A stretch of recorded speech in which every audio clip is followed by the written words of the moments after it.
What's going on, guys? Dan from SSG bringing you another Edison format deck profile. This time I'm profiling the deck I chose to take to the Ultimate Time Wizard event down in North Carolina. I elected to play Frog Heroes. I thought it was the best deck going into the event. I still feel that way going after. And I made day 2 with this deck with a finishing record of 6-3. Gonna quickly run through the deck and then talk about my matchups.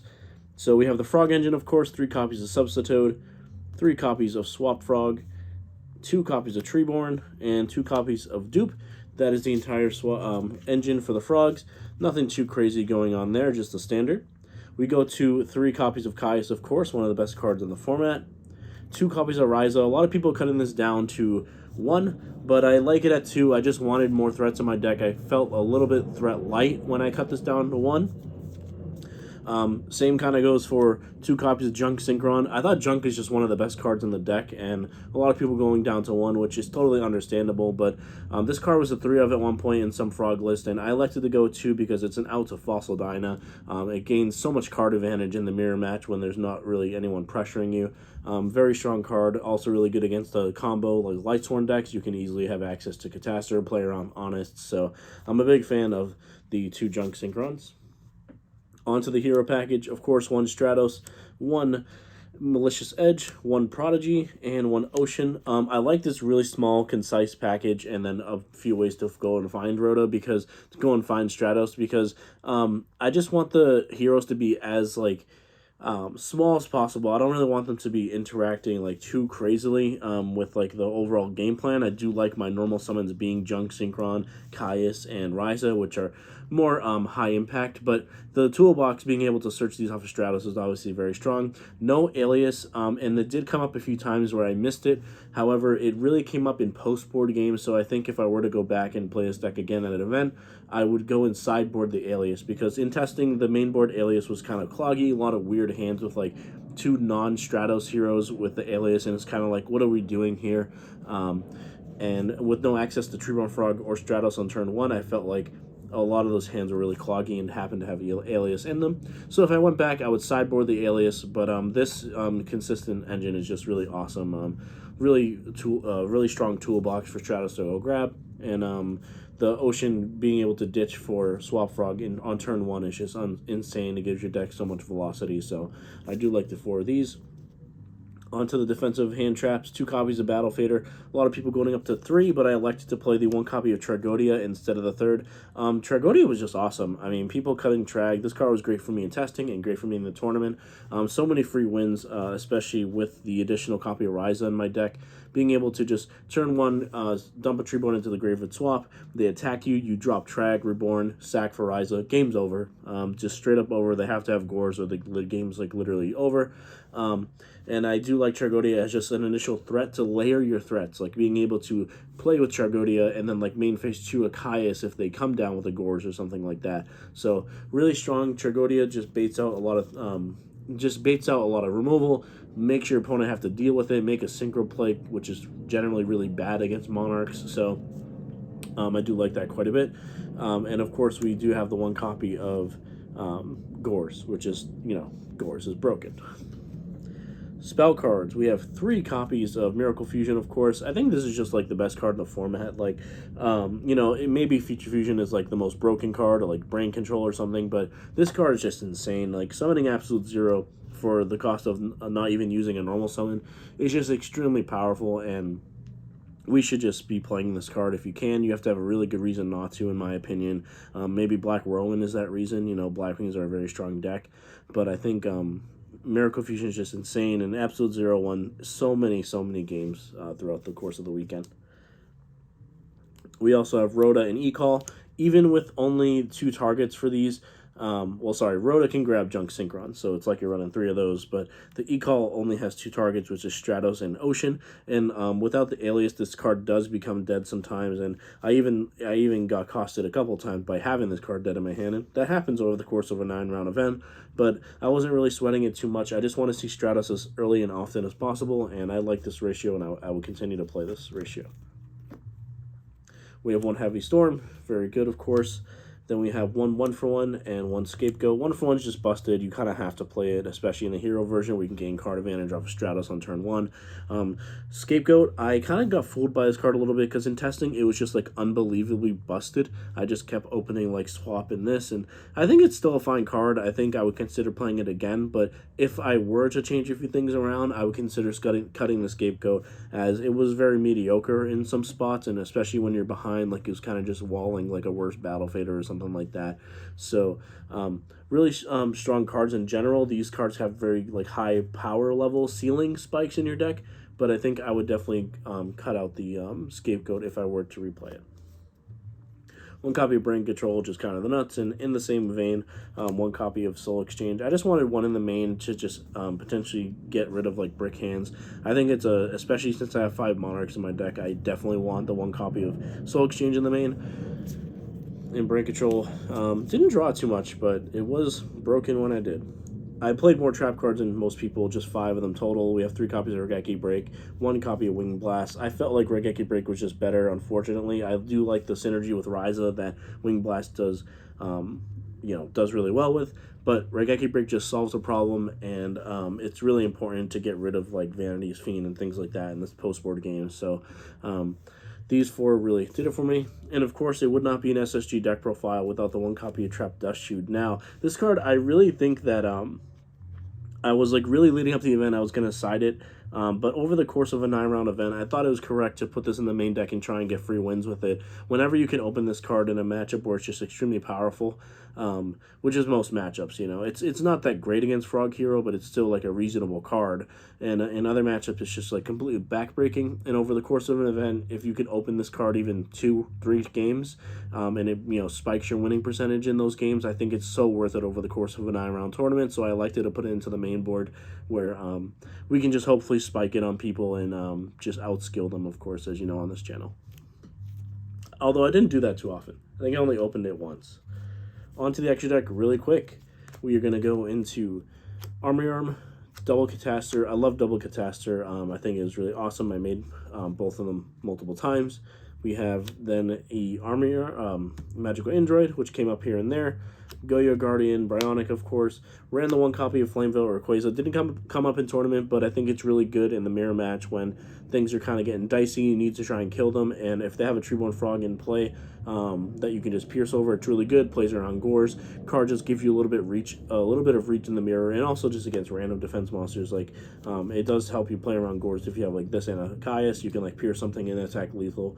It's a good card. I like it quite a bit. It didn't make it in tournament, but it does come up. We have 1 Black Rose Dragon, of course. Made this a couple times. It was excellent. We have the 1 copy of Stardust, 1 copy of Colossal, 1 copy of Mistworm, all standard. And I think Mistworm is definitely standard. Some people weren't playing this like in the list leading up to the event.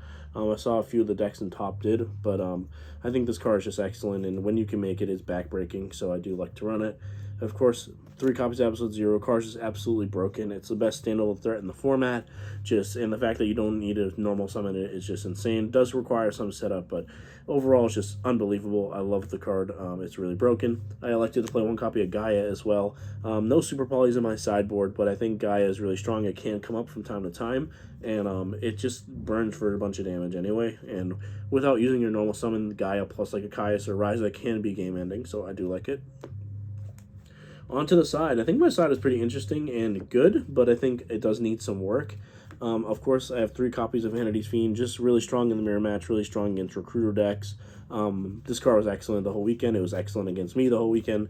Card is just unbelievable and does its thing. So 2 copies of Snowman. I love this card. It's just really versatile. I like this over like the Super Polys and stuff. Some people play both, but I think just being able to be a good card against Blackwings and Heroes is so strong.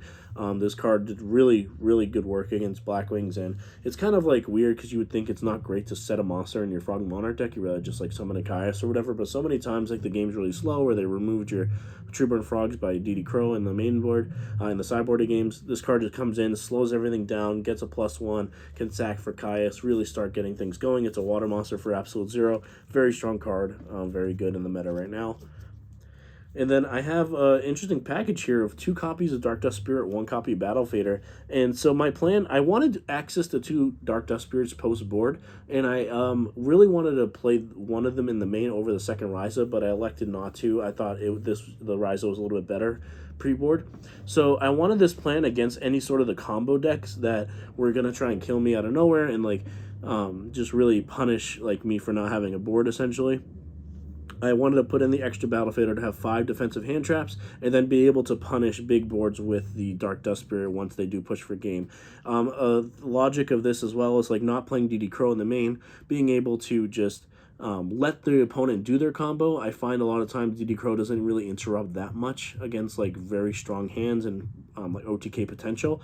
So I elected to just let those decks do their thing, and then we'll try and Dark Dust Spirit on the turnaround and just really completely blow out the game open. And I think that's sort of like it's really capitalizing on what the deck does well, as like, oh, you can't ever kill me, and then I come back with a big play. And I wanted to really exploit those decks that try to like sneak in an OTK, because I think that is a very, very easy way to beat those decks. If they can never actually kill you, then they can't really ever beat you. You're going to value them out, and this is the best long game deck. So I thought against those OTK short game mid-range decks, I would like to do this as my like plan for those, and it worked excellent. I mean, Dark Dust Spear was insane. It popped 5 monsters multiple times, and having the 3rd Battle Fader just kept me alive so much with the Gores and Tragodia as well. 1 copy Unifrog. I like this card on the side. Some people main, some people side. I just don't want it in game 1 because it can potentially be a brick. So I just want it to be, just sideboarded games. I expected a lot of frogs. Didn't want to main deck this card. It was excellent in the side. Whenever I wanted it, it was great. And that's the relationship I had with Unifrog. It was awesome. I have 1 copy of Burial. I didn't draw this card, but oh my god, it would have been nuts. Like, so many times I'm like, okay, if I draw Burial here, it's insane. Like, just being able to protect your Treeborn Frogs and as well as your Miracle Fusion, putting things live materials back into the graveyard. Really strong card. I think being able, people just dedicating full cards like Soul Release. You need to have an answer. This card is a quick play. Bring back your Treeborn Frogs. You can immediately summon them in the standby phase if you top deck this card.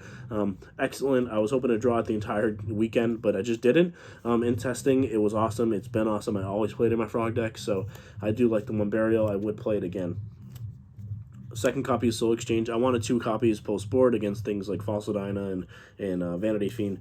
Card's great. I didn't see it as much as I hoped to, but I think the card is still fine. Some people go up to 3 post board, but I like 2. I think it's fine. It's enough, especially in combination with the discard traps. Then I have a little removal package here of MST, Twister, and Dust Tornado. This is mainly just like for like, Mask and Restrict and things like that. Zombie World can be really annoying, but they all 3 of them also out Black Whirlwind, which is really strong. I elected to split these. A lot of people go 2 or 3 Dust, but I elected to go with the 1 Twister. I almost went 2 Twister, but I think it's a little bit greedy to do that.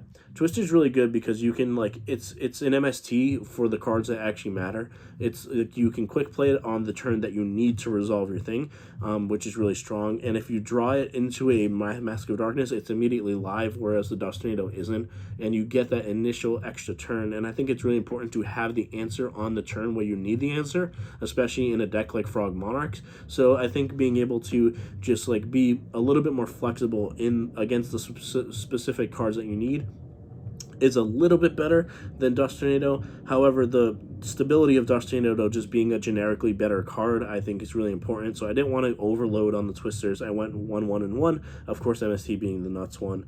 But I just thought this package was really good. They were all live at different points of the weekend. There was never a time I drew this and wanted this and that and that. It was just a solid mix, and I like Twisters quite a bit. I always have, but I think this is like the perfect ratio for the removal. Last card, MVP. This card was amazing. 1 copy of Compulse. Like, Compulsory should just be played in more decks. This card is excellent. It just, like, the tempo is insane. The time rules were a little finicky as well. We were playing with, like, the modern time rules, which was kind of annoying, but at the same time, hey, I'm just happy to be playing Edison. This card came in anytime the clock was low, just completely tempoed a value player out when in Game 3 with, like, 2 minutes on the clock. He went for a value play, bounced it back, and it was pretty standard game from going forward there.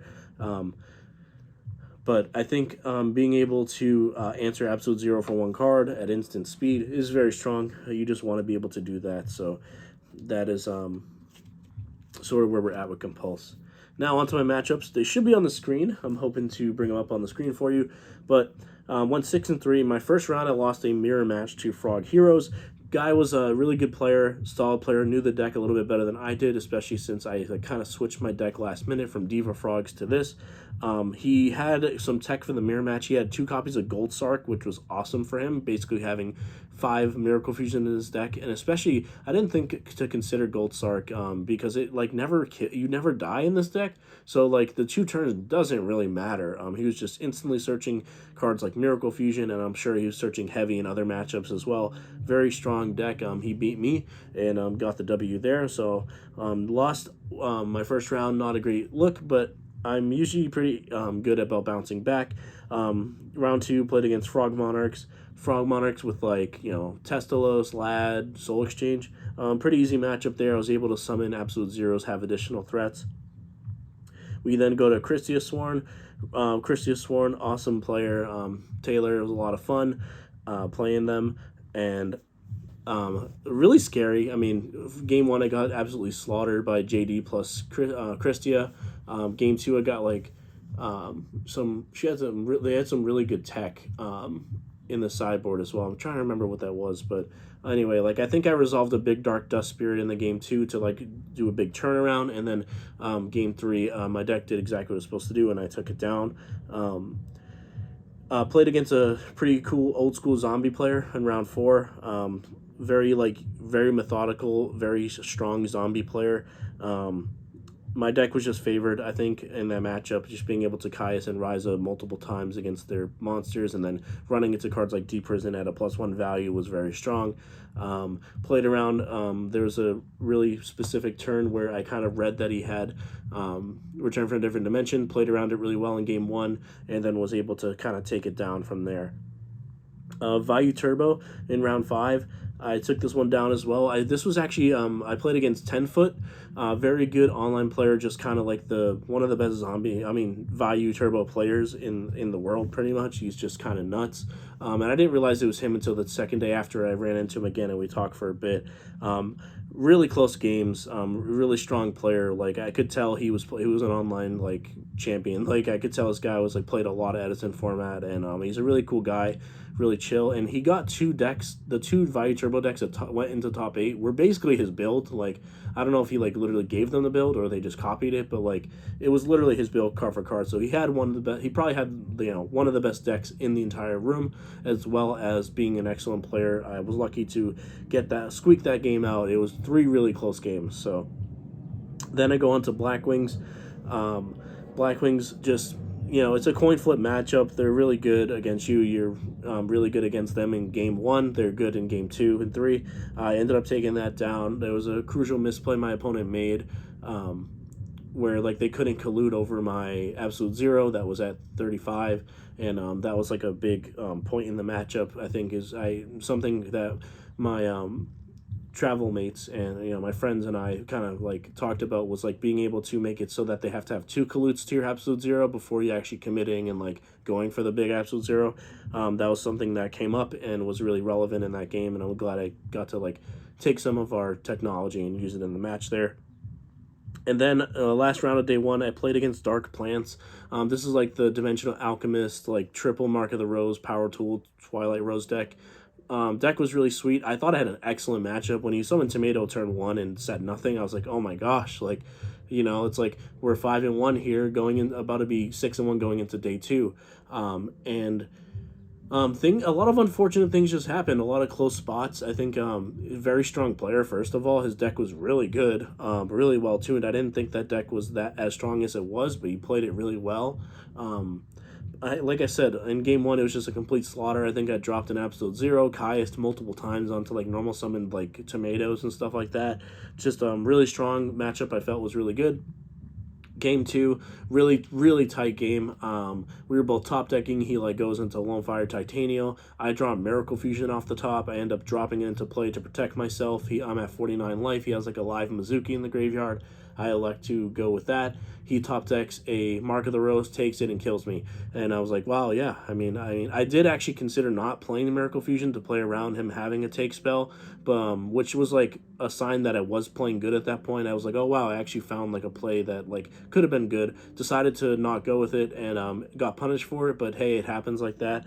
In the course of a long tournament, I was happy with my gameplay. Go into game 3. I get dust shooted on the second turn. I go first, then on the following turn I get dust shooted. Really strange line